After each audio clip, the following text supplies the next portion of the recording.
KZ Guy 2 here, No Nonsense Know How. Today, a quick run through on how to diagnose an inoperable blower motor or blower fan in this 2006 Chevy Equinox. Should carry over to a lot of other years too. I'll make sure to put a link down below for any of the parts and tools I use in this video. Make sure to give it a thumbs up, comment, and maybe even subscribe if it helps you out. Here we go. Now I've already diagnosed it, but let's run you through here real quick with the process. You're going to start by removing two 7mm bolts on the bottom of this cover here, and then slide it out of your place. Now the first thing I always like to do is use my power probe. If you don't know what these are, check them out. They're a great, useful diagnostic tool. And I'll just go to my blower motor right here, check for power on the red, white.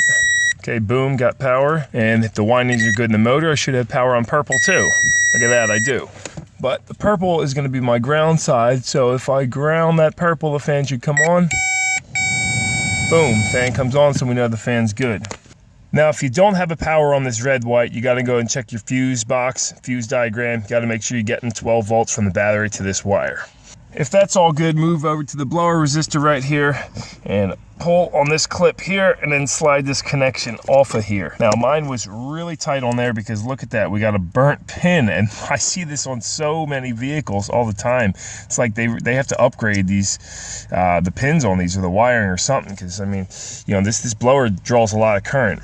And you can see inside of there, you got a burnt pin in the blower resistor too. To get this off, it's simply 2 1/4-inch bolts. They're a little tight to get to, but there is enough room to get them off. When you see this, generally it could mean you have partially shorted windings within the motor, causing a high current draw. So really the best thing to do is replace the pigtail, the resistor, and the blower motor.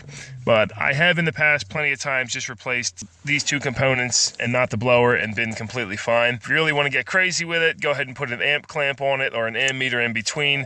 Measure the amperage draw as opposed to what it's supposed to be if you look that spec up, and that's how you could really determine that. But you can see this connection's completely fine, no problems there. So anyway, gonna get a pigtail and a resistor, and this stuff's pretty easy to put in. The one bolt I was able to just zip right out with this gun, but the one tucked further back, I did have to end up using a 1/4-inch wrench to get to it, and it's a little bit of a tight squeeze sliding that out of there. At this point, I'm still waiting on my parts to get here, so I'm gonna leave you hanging here. But basically, you're gonna wanna cut this pigtail off. Make sure to take a picture of it or mark your wires before you take it off so you don't get confused in case the new pigtail has different color wires. And then the best method would be solder and heat shrink wrap these, or it's probably gonna come with some butt connectors you could use. If you don't know how to splice in a new pigtail, go ahead and look up another video on that. There's tons of them on there. I recommend putting some dielectric grease on this connection too. Put the new resistor in there, plug that all back together. This cover sits up on the back here, so you sit that up on here, and then the 2 bolts go on. And that's really all you need to know. If after checking all those steps your blower's still not working and this didn't help you out, you probably have an issue up in the control head or on the blower switch here. So not going to go into that right now, obviously, because that's not my issue. But hopefully maybe you can find another video on that if that's the case. And yeah, so I tried to keep that real quick. Give it a thumbs up, comment, maybe subscribe. Check out the links down below. And yes, till next time, I'll see you later. This is KZ Guy 2 here. No nonsense, know how. I'll see ya.